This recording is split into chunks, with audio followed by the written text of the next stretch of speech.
Okay, तो हम लोग शुरू करते हैं। आ, ठीक है। वो इंटरनेट कनेक्शन नहीं होने की वजह से कुछ देर के लिए प्रॉब्लम हुआ था। क्वेश्चन नंबर 14 में इंफॉर्मेशंस ये है, from the following information make out a statement of proprietors fund. ठीक है। From the following information make out a statement of proprietors fund. Informations क्या है? Current ratio 2.5। जो गिवन डेटा है वो हम कॉपी में पहले लिख लेते हैं, तो ये ज्यादा बेटर होगा हम लोगों को बनाने में। अभी आप लोग जाने वाले हैं क्लास 12th में, क्योंकि फॉर्मूला भरा हुआ है इस पे। इंफॉर्मेशंस था करंट रेशियो, हम इसको सी आर लिख रहे हैं। ये है 2.5। ऊपर लिख सकते हैं कि ये गिवन डेटा है, given C R 2.5। Liquid ratio L R ये दिया हुआ है 1.5। और थर्ड में प्रोप्राइटर्स फंड दिया हुआ है, प्रोप्राइटर्स सॉरी फंड नहीं है, प्रोप्राइटर्स रेशियो है ये। प्रोप्राइटर्स रेशियो, प्रोप्राइटर्स रेशियो दिया हुआ है 0.75। उसके नीचे में देखिए जो क्वेश्चन है, प्रोप्राइटर्स रेशियो के बाद फिक्स्ड एसेट्स और प्रोप्राइटर्स फंड, वो 0.75 मिस्टेकली है। ठीक है, वहां पे बस एक ही 0.75 होगा, हम दिखाते हैं आप लोगों को। क्वेश्चन में फिक्स्ड एसेट्स प्रोप्राइटर्स फंड, यहाँ पे देखिए 0.75 दो है, एक को हटा दीजिए, सिर्फ एक ही 0.75 है जो कि प्रोप्राइटर्स रेशियो के लिए है। इसी क्वेश्चन में working capital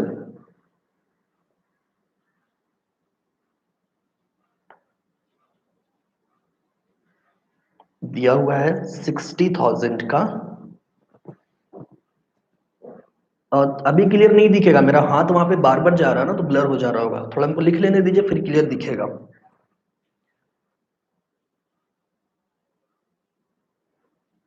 reserve and surplus दिया हुआ है 40,000। और बैंक ओडी, बैंक ओवरड्राफ्ट दिया हुआ है 10,000। हाँ, इंग्लिश बुक में सही होगा, इसलिए हम सेट करवा दिए। ये बैंक की जगह में क्या लिखा गया, बैंड, बैंक ओडी। ये हम लोगों का गिवन डेटा है। ठीक है, ये गिवन डेटा है। क्वेश्चन में साफ साफ कह दिया है 7th नंबर में, there is no long term loan and fictitious assets. कोई लॉन्ग टर्म लोन नहीं है। आपको फाइंड करना है statement of proprietors fund.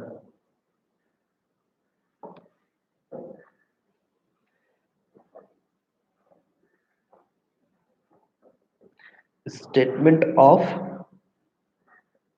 Proprietors fund. अब यहां से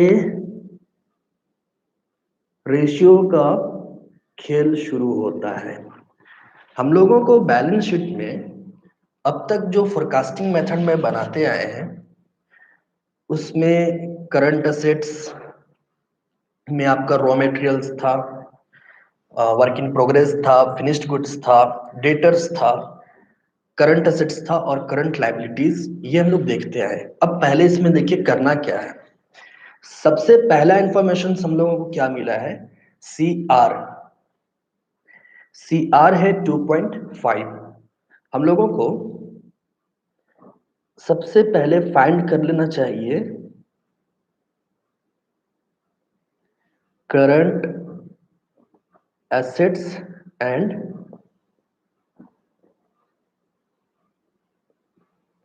लाइबिलिटी। सबसे पहले हम लोग ये फाइंड करेंगे। तो अब थोड़ा ये बताइए, करंट रेशियो का फॉर्मूला किनको किनको याद है? करंट रेशियो का फॉर्मूला चलिए हम याद करा देते हैं आप लोगों को। Current ratio is equal to current assets divided by current liability, C A by C L. यहाँ पे ध्यान रखिएगा, हम लोगों को करंट रेशियो मालूम है, तो सबसे पहले एक वर्ड लिख लीजिए, let current liability will be X. ठीक है, current liability will be X, मान रहे हम लोग कि करंट लाइबिलिटी जो है वो एक्स है। अब इस फॉर्मूला पे थोड़ा हम लोग पुट करें इसको, तो करंट रेशियो हम लोगों को गिवन डेटा है 2.5 इज इक्वल टू सी ए मालूम नहीं है, और करंट लाइबिलिटी हम लोगों को मालूम तो नहीं है, इसलिए माने हैं कि ये एक्स होगा। तो हम लोग कह सकते हैं सी ए इज इक्वल टू 2.5x। यहां तक कोई कंफ्यूजन नहीं होना चाहिए। सी ए इज इक्वल टू 2.5x। उम्मीद है यहां तक प्रॉब्लम नहीं होगा।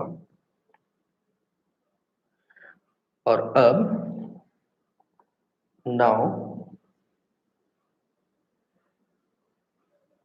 Working capital is equal to क्या होता है? C A minus C L. Working capital हम लोगों का गिवन डेटा दिया हुआ है 60,000। सी ए हम लोग अभी ऊपर फाइंड किए 2.5x, और सी एल को हम लोग एज्यूम किए हैं x। तो 2.5x में माइनस करेंगे 1x, तो 60,000 is equal to 1.5x, x is equal to 60,000 divided by 1.5।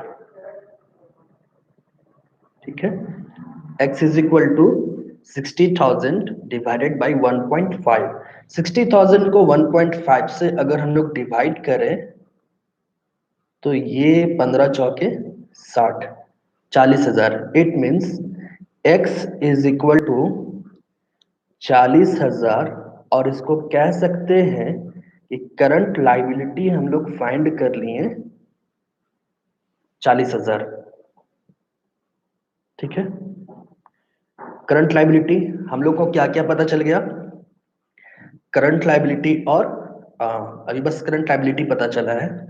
अब बताइए कि अगर इस करंट लाइबिलिटी का मान जो कि 40,000 है को हम लोग यहाँ पे x का मान पे रख दें तो करंट एसेट्स पता चल जाएगा। पेज पलट रहे हैं। अगर CL का, अरे वाह, पहले ही आंसर आ गया।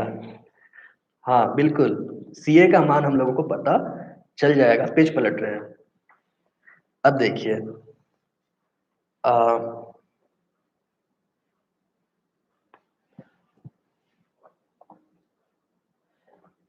Current assets is equal to 2.5x था, और 2.5x हम लोगों का कितना आया था? 40,000। इट मीन्स करंट एसेट्स हम लोगों का हो जाएगा 1,00,000 रुपया। ठीक है, अभी तक हम लोगों को दो डेटा पता चल गया, करंट एसेट्स और करंट लाइबिलिटी। एक इंफॉर्मेशन और था, बैंक ओवरड्राफ्ट, उसको हम लोग बाद में काम करेंगे, बैंक ओवरड्राफ्ट का। अब हम लोग आगे बढ़ते हैं।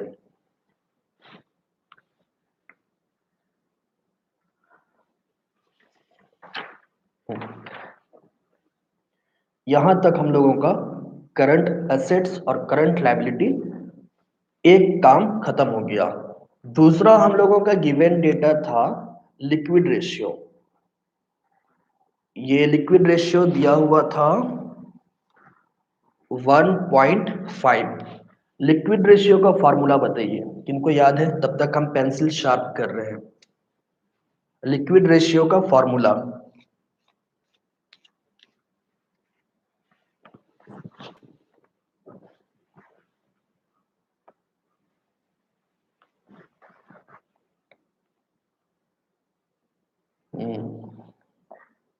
भूल गए शायद आप लोग, कोई बात नहीं।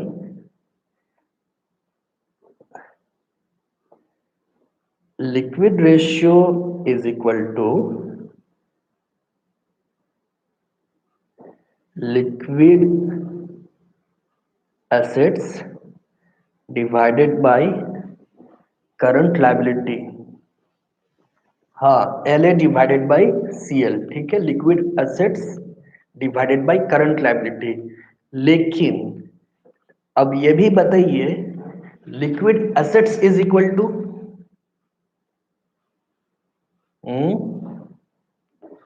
बताइए, इस पे तो हम लिखेंगे ही, liquid assets is equal to, देखें किनको याद है, क्या माइनस करेंगे?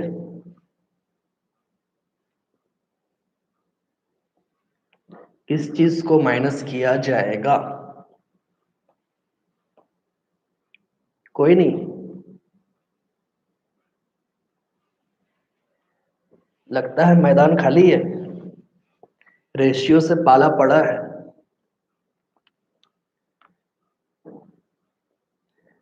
स्टॉक को हम लोग माइनस कर देंगे तो लिक्विड एसेट्स निकलता है।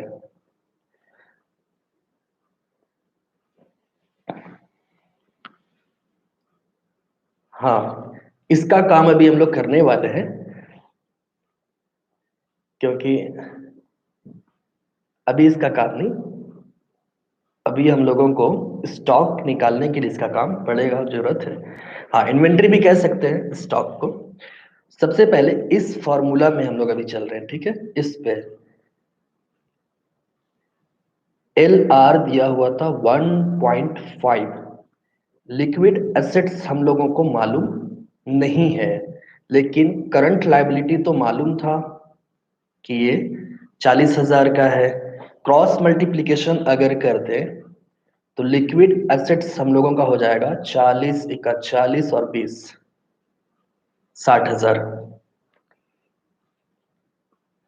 हाँ, 60,000। अब हम लोग इस फॉर्मूला में काम करना है ताकि स्टॉक निकले, इस पे काम कर रहे हैं हम लोग। एल ए जो कि 60,000 है, करंट एसेट्स जो 1 लाख है, स्टॉक हम लोगों को मालूम नहीं है। ये यहाँ पे एक जीरो छूट गया, 1 लाख है ये। अब स्टॉक फाइंड करना है, तो stock is equal to 1 lakh minus 60,000 is equal to 40,000। यहां तक क्लियर? स्टॉक हम लोगों का निकल गया 40,000।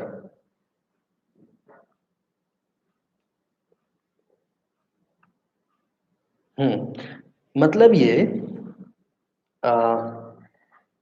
सीए में हम लोगों का दो चीज इंक्लूड है करंट एसेट्स में। एक बार और ये समझाने के लिए है, CA is equal to liquid assets plus stock. Liquid assets 60,000 का और स्टॉक 40,000 का है, ठीक है। ये बस समझने के लिए है कि हम लोगों का 1 लाख का जो सीए हम लोग ऊपर में निकाले थे यहाँ पे, उसमें 60,000 रुपया लिक्विड एसेट्स है और 40,000 रुपया स्टॉक है। अब स्टॉक का भी यहाँ पे काम खत्म हो गया। अब हम लोगों को फाइंड करना है, वर्किंग कैपिटल से आगे दिया हुआ है बस फंड, प्रोप्राइटर्स रेशियो दिया हुआ है, सॉरी। तो सबसे पहले हम लोग क्या करेंगे, let proprietors fund is equal to X. ठीक है, प्रोप्राइटर्स फंड हम लोगों को मालूम नहीं है तो उसको हम लोग एक्स मान लिए हैं। और proprietor ratio is equal to होता है fixed assets divided by proprietors fund. हाँ, वहां पे भी हम लोग पहुंचेंगे। बस थोड़ा सा प्रोप्राइटर्स रेशियो को हम लोग पहले कैलकुलेट कर लेते हैं। Shareholders fund divided by total assets is equal to proprietor ratio, सही है। बट हम लोगों को शेयर होल्डर्स फंड पता नहीं है, इसलिए proprietor ratio is equal to F A divided by proprietors fund. Proprietors ratio जो कि क्वेश्चन में ही दिया हुआ था वो कितना है, 0.75। एफ ए हम लोगों को मालूम नहीं है और प्रोप्राइटर्स फंड हम लोग कैलकुलेट किए हुए हैं एक्स। प्रोप्राइटर को एक तरह से कह सकते हैं मालिक, मालिक का फंड, ऑनर या स्वामी। अब 0.75 is equal to F A divided by X. It means हम लोग कह सकते हैं कि fixed assets is equal to 0.75 X. ये बिल्कुल आ गया करंट एसेट्स के जैसा।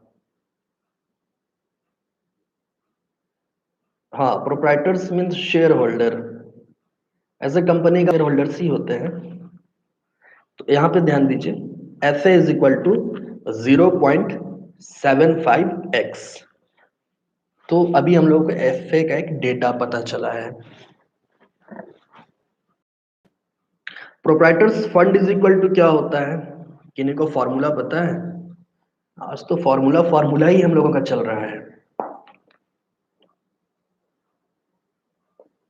Proprietors fund is equal to current assets plus fixed assets plus current liability.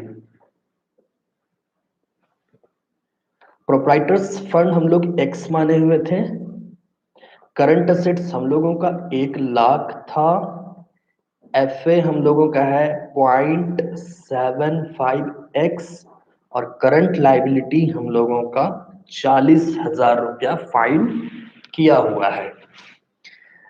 इस एक स्टेप अगर और बढ़े हम लोग तो x माइनस इस 0.75x को इक्वल के लेफ्ट साइड लाते हैं। 0.75x इज इक्वल टू, ये 1,00,000 में 40,000 को घटा दें अगर तो 60,000। ये 1x है, 1x में 0.75 को लेस करेंगे तो 0.25x इज इक्वल टू 60,000 और x इज इक्वल टू 0.25। आप लोग जानते हैं x बहुत, x यहाँ पे आ रहा है, बहुत ज्यादा x फाइंड कर रहे हैं। आप लोग अपना अपना x फाइंड कीजिए। समझ रहे होंगे हम कहाँ जा रहे हैं आप लोगों को लेकर के। तो 60,000 से 0.25 को डिवाइड किया जाए तो x का वैल्यू कितना हो गया, 2,40,000। और आप लोगों का x तो आप लोगों का जान है क्या, यहाँ पे x का वैल्यू 2,40,000 और रियल लाइफ में x का वैल्यू जान या जानी दुश्मन।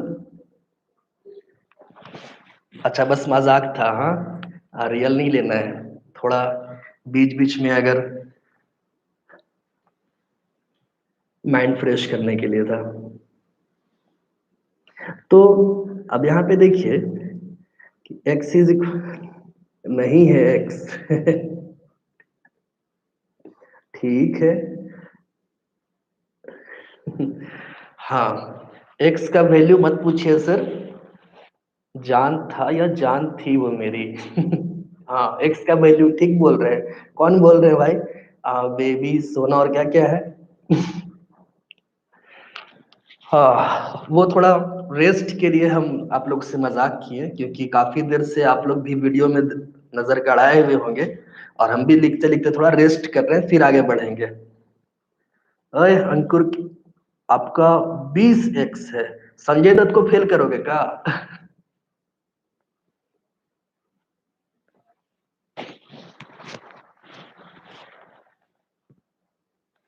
ठीक है, तो अब यहाँ पे देखिए हम लोगों का x जो वैल्यू निकला 2,40,000। इट मीन्स कि ये हम लोगों का प्रोप्राइटर्स फंड निकला 2,40,000। ठीक है, प्रोप्राइटर्स फंड हम लोगों का निकल गया है 2,40,000। अगर हम लोग दोबारा से क्या, नॉर्मली एक्स का मान जब निकला है ये 2,40,000, तो fixed assets is equal to 0.75x is equal to into 2,40,000। ये कितना आ रहा है? इसको थोड़ा बताइए, फिर हम बताते हैं कि हम एफ ए यहाँ पे डायरेक्ट क्यों लिए।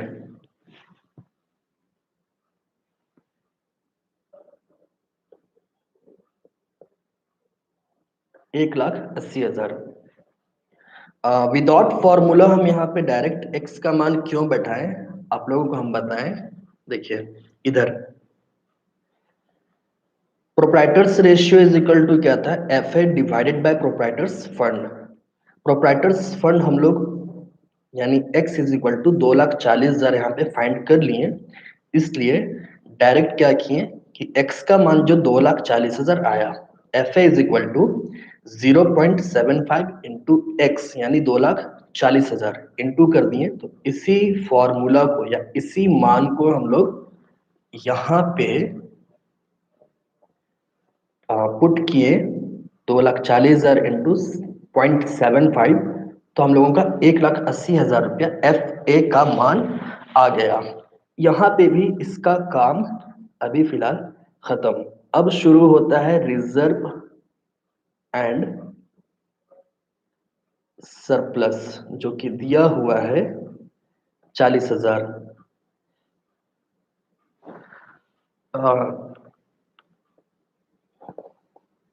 Share holders fund is equal to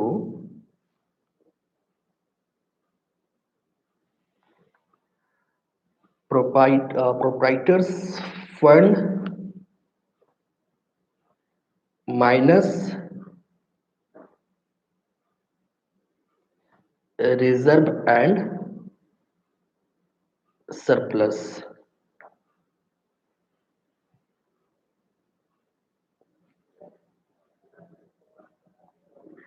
FM में कुछ चैप्टर्स प्रैक्टिकल हैं, बट उतना भी सब नहीं पढ़ना है।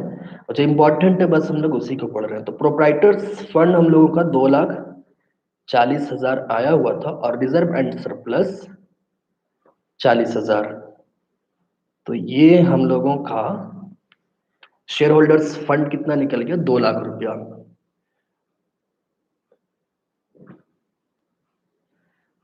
शेयर होल्डर्स फंड के लिए और भी फॉर्मूला है, असेट्स को लेकर भी बना सकते हैं, बट यहाँ पे हम लोग को अवेलेबल है, इसलिए डायरेक्ट यहाँ पे हम लोग लिख दिए।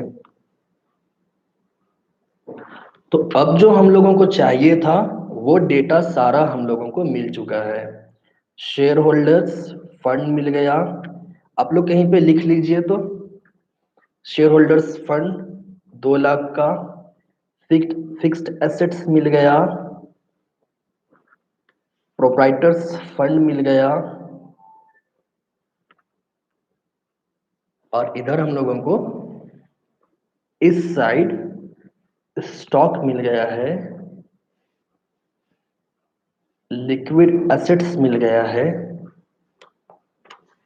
और इस साइड क्या क्या मिला है? हाँ, इस साइड एक करंट लायबिलिटी मिल गया है। शेयर होल्डर्स फंड क्यों फाइंड किए हैं सर? हाँ देखिए, अभी क्यों फाइंड किए हैं, अभी तो इसका काम है।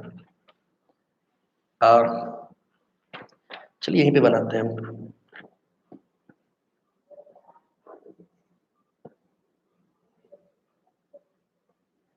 Projected balance sheet.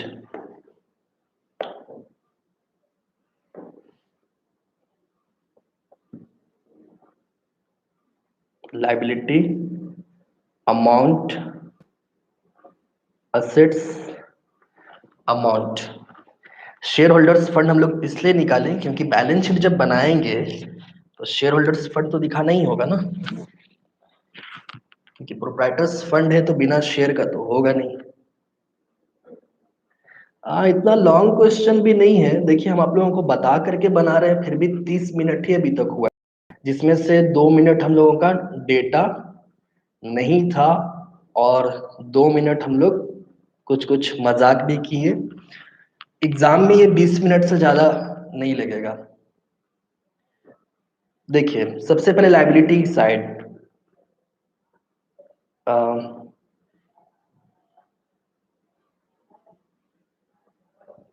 Share holders.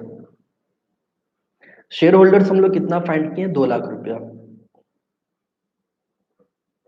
2 lakh रुपया। रिजर्व एंड सरप्लस पहले से दिया हुआ है 40,000 का।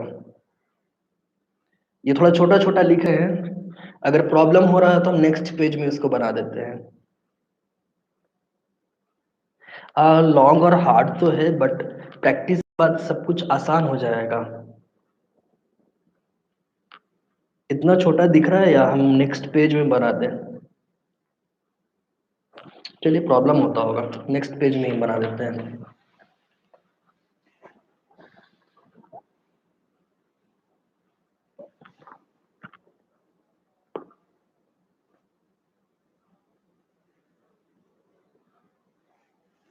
Projected balance sheet. अब जब नेक्स्ट पेज में आ ही गए हैं तो हम इसको ये न्यू जो फॉर्मेट है बैलेंस शीट का वर्टिकल, उसमें बनाते हैं। आप लोगों को ये बैलेंस शीट तो पता होगा ना, इस टाइप वाला पार्टिकुलर अमाउंट। सबसे पहले आता है इक्विटी एंड लायबिलिटीज। यहां लिखेंगे शेयर होल्डर्स फंड जो कि 2 लाख का है, रिजर्व एंड सरप्लस जो कि 40,000 का है, और करंट लायबिलिटी भी 40,000 का है।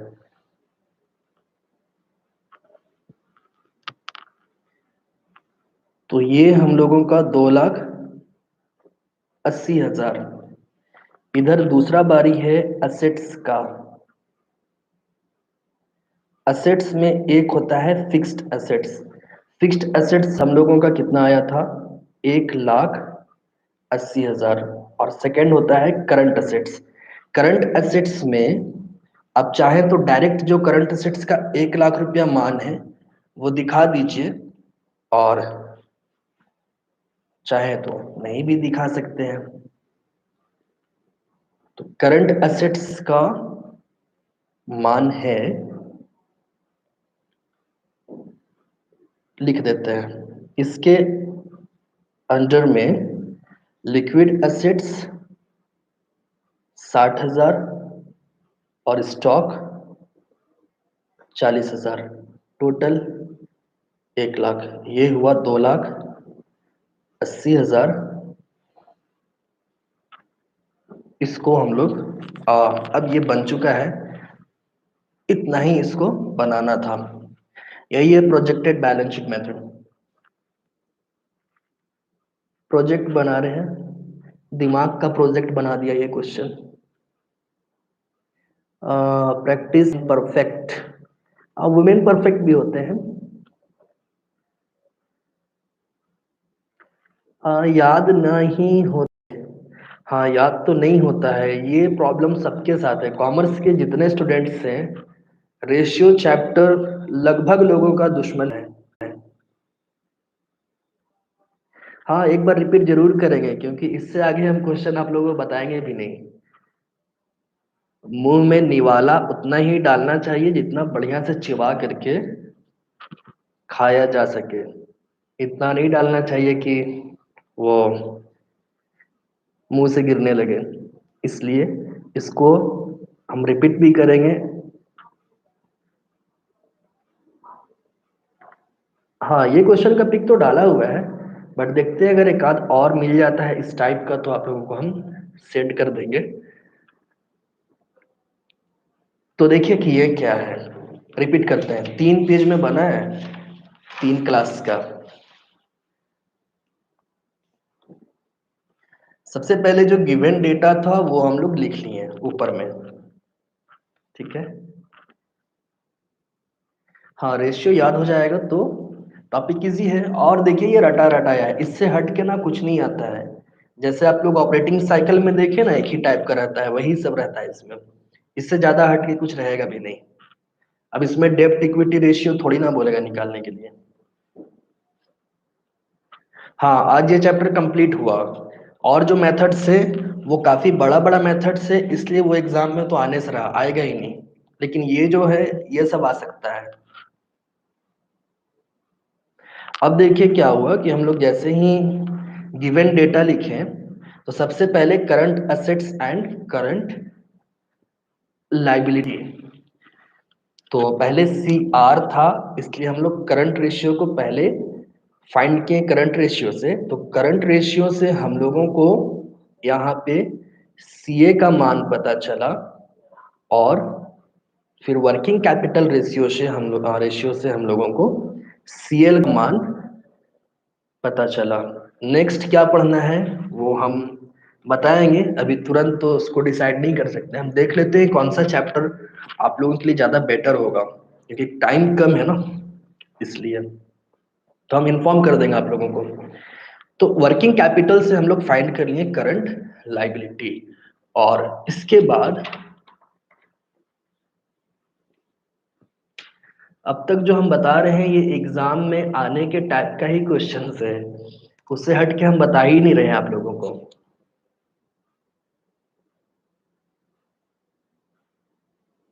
कल से नहीं, नेक्स्ट जो रूटीन में टाइम है उससे होगा, वो हम बता देंगे। हाँ ठीक है ठीक है। पहले इसको रिपीट हम कर रहे हैं वो देख लीजिए, हम आप लोगों को सारा कुछ बता देंगे। और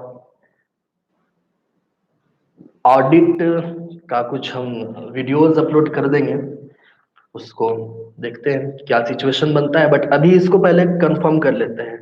हाँ बैंक ओवरड्राफ्ट को कहाँ यूज किए हैं वो भी बताएंगे, इसलिए तो हम रिपीट करके आ रहे हैं। बैंक ओवरड्राफ्ट का यूज हम बता रहे हैं आप लोगों को। सो यहाँ पे देखिए करंट एसेट्स हम लोगों को पता चल गया 1 लाख रुपया। उसके बाद लिक्विड रेशियो दिया हुआ था, लिक्विड रेशियो का फॉर्मूला हम लोग पुट किए, और इससे हम लोगों को लिक्विड एसेट्स पता चल गया और स्टॉक पता चल गया।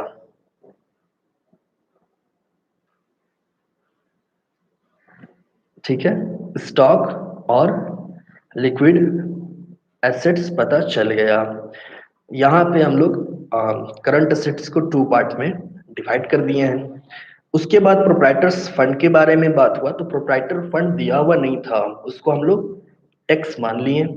और proprietor ratio is equal to fixed assets divided fund होता है। प्रोप्राइटर रेशियो 0.75 दिया हुआ था, और एफ ए बाई एक्स, यहाँ से हम लोगों का एफ ए फाइंड किए। और इसके बाद proprietors fund is equal to होता है C A plus F A minus C L. Proprietors fund X माने हुए थे, सी ए 1 लाख, एफ ए 0.75x और सी एल। यहाँ से हम लोग प्रोप्राइटर्स फंड को फाइंड किए, और एफ ए का वैल्यू में जो एक्स था वहां पे प्रोप्राइटर्स फंड जो कि 2,40,000 था, इसको इंटू किए तो वैल्यू निकल गया 1,80,000। रिजर्व एंड सरप्लस हम लोगों का 40,000 का था। Shareholders fund is equal to proprietors fund minus reserve and surplus. Proprietors fund 2,40,000 minus 40,000 is equal to 2,00,000। और इसके बाद हम लोग प्रोजेक्टेड बैलेंस शीट बनाए। अब थोड़ा आप लोगों का हम क्वेश्चन देख ले, फिर बैलेंस शीट को हम चर्चा कर देते हैं। लॉकडाउन खुलते ही एग्जाम होगा। हाँ, लॉकडाउन खुलते ही एग्जाम होगा और आप लोगों को छूट भी मिलेगा, इसको ध्यान रखिए। काफी चीज छूट मिलने वाला है। कॉपी लिबरल चेक होगा, बिल्कुल टेंशन नहीं है, सारे लोग पास होने वाले हैं। नेक्स्ट है फाइनेंशियल मैनेजमेंट का पीडीएफ। सर हम 16 अप्रैल से क्लास कर रहे हैं, इससे पहले जो भी क्वेश्चन आप करवाए उस ग्रुप में सेंड कर दीजिएगा। ठीक है, हम ग्रुप में फिर से क्वेश्चंस कर देंगे। पॉइंट नंबर 7 में लिखा हुआ है there is not long term loan and fixed assets. उसका क्या है, उस पॉइंट का मीनिंग? उसका मतलब है कि कोई भी लॉन्ग टर्म नहीं था। जैसे डेबेंचर्स, डेबेंचर्स आपका लॉन्ग टर्म लायबिलिटी है या लॉन्ग टर्म लोन कह सकते हैं, तो ये है ही नहीं। इतना ज्यादा मैसेज आ रहा है, मैसेज ऊपर चला गया, रुकिए। हाँ, फिक्टिटिवस एसेट्स। फिक्टिटिवस एसेट्स में जैसे पेटेंट्स है, आपका गुडविल है, ये सब नहीं था। उसका कहने का मतलब ये है। लिंक तो है सर। नेक्स्ट क्लास कौन सा चैप्टर स्टार्ट होगा, नेक्स्ट क्लास के लिए हम इन्फॉर्म कर देंगे, क्वेश्चन हम डाल देंगे। चीटिंग है सर? हाँ चीटिंग है, चीटिंग ले जाइएगा ना, चीटिंग लेके जाने का जरूरत नहीं है, पास तो ऐसे ही होने वाले हैं। किस टाइप का चीटिंग है? अच्छा, सेमेस्टर 5, सेम 5 को कॉपी चेक कब होगा? आप लोगों को हम एक बात बता दें, ये बात तो लाइव में नहीं कहना चाहिए, बट आपको लगता है कि यूनिवर्सिटी में कॉपी चेक होता है? हमको नहीं लगता है। लिखने वाला लोग को तो मार्क्स मिलता नहीं है, और चीट जो करता है उसको खूब मार्क्स मिल जाता है। हमको नहीं लगता कि कॉपी चेक होता होगा।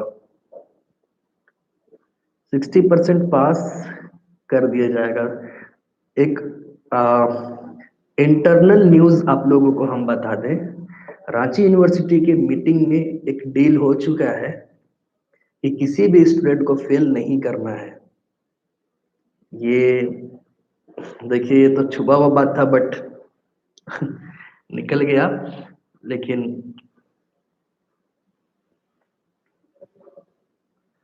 हम्म, बिल्कुल। हमको जहां तक लगता है कॉपी चेक नहीं होता है, क्योंकि हम भी यहाँ पे जब कॉलेज में जाते हैं ना, तो जो सिचुएशन हमको पता चलता है अंदर का, मतलब अपने बीएस कॉलेज में, तो समझ में आता है कि ना, कॉपी बस यूं ही पेज पलटे और पार हो गए हैं। इसलिए बिल्कुल, हाँ देखिए, हम लोग बहुत गलत कर रहे हैं। हाँ, यूनिवर्सिटी का शिकायत कर रहे हैं, हमको तो खूब मारेगा उन लोग आकर के, बोलेगा सब बच्चा को बहका दिए आप सर। हाँ, लिखना पड़ेगा। एग्जाम में छोड़िएगा मत कोई भी क्वेश्चन। अगर आपको प्रैक्टिकल नहीं आ रहा है बनाने, मत बनाइएगा, बट थ्योरेटिकल बनाइएगा। सही कह रहे हैं।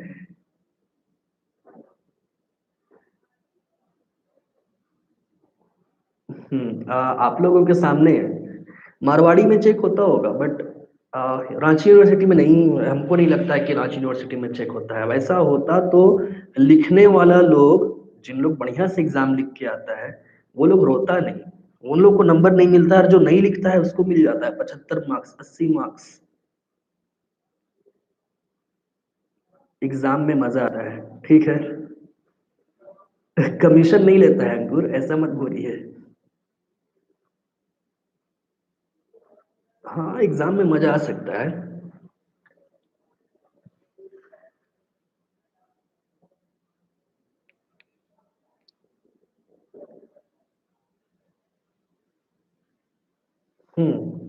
टिक मार रहे थे वो अलग बात है। इस तरह से हम इसलिए भी बता रहे हैं क्योंकि यहाँ का कॉलेज का जब मिड टर्म का कॉपी हम चेक करते हैं ना, तो समझ में आता है कि कॉपी चेक नहीं होता है। यहाँ तक कि कुछ मैम लोग से भी मेरा बात हुआ था, वो लोग खुद बताए थे कि सर ऐसा है कि एक ही चीज को बार बार कितना पढ़ेंगे। आप लोग खुद सोचिए ना, एक ही चीज को बार बार कितना पढ़िएगा आप लोग? अगर कहीं पे क्वेश्चन आ जाए अंकेक्षण क्या है, व्हाट इज ऑडिट, और 10 लोग उसी चीज को तो का नहीं पढ़िएगा,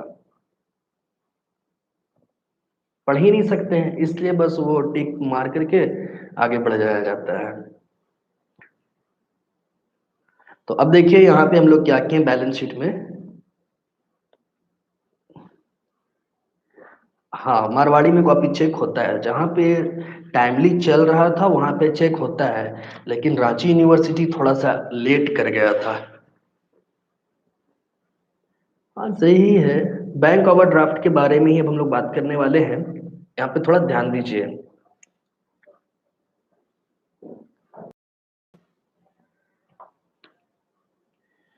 इधर ध्यान दीजिएगा। हम तो यहाँ पे लाइन खींच दिए हैं, नीचे बताते हैं आप लोगों को। आप लोग अकाउंटिंग इक्वेशन का नाम सुने हैं ना? 11th में पढ़े होंगे।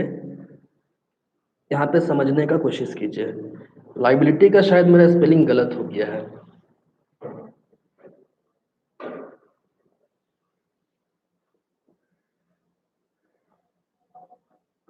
मिड टर्म होगा, फॉर्मेलिटीज निभाया जाएगा, तो थोड़ा सा बातें यहाँ पे हम लोग आंसर में।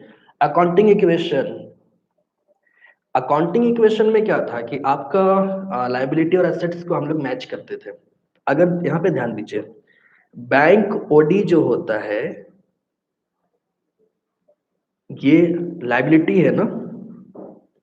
अगर लायबिलिटी 10,000 का है तो आपको पता है अगर बैंक ओडी आपका होता है तो कैश भी बढ़ जाएगा। सहमत है इस बात से? अगर आप बैंक से ओवरड्राफ्ट कीजिएगा तो आपके पास तो 10,000 का कैश बढ़ गया ना, यही हुआ।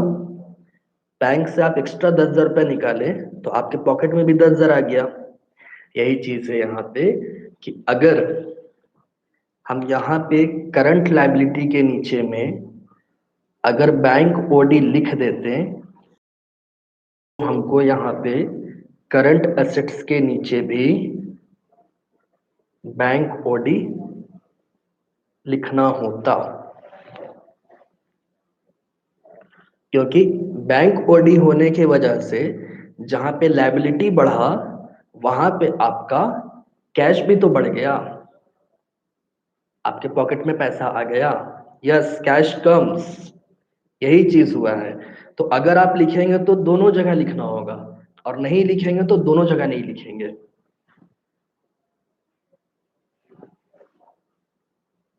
यही चीज था, इसलिए हम बैंक ओडी को नहीं लिखे हैं। अच्छा हुआ कि आप लोग पूछ लिए हैं। तो बैंक ओडी क्लियर है कि क्यों नहीं लिखे?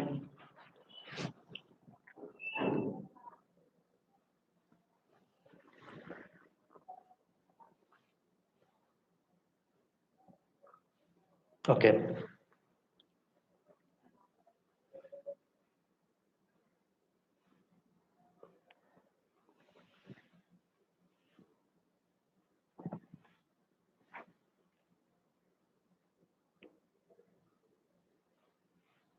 नहीं, कोई जरूरी नहीं है। अगर आप लिख देते हैं यहाँ पे बैंक ओडी तो नीचे आ, दिखाना पड़ जाएगा।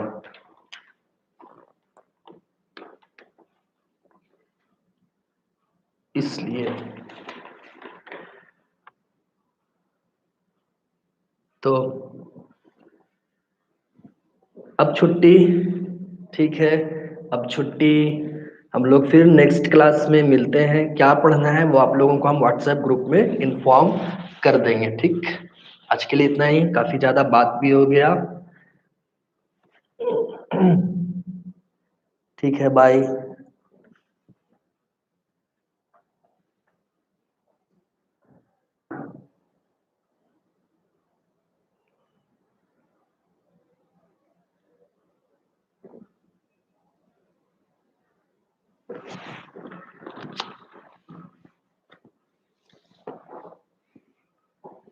Save water, stay home, stay safe.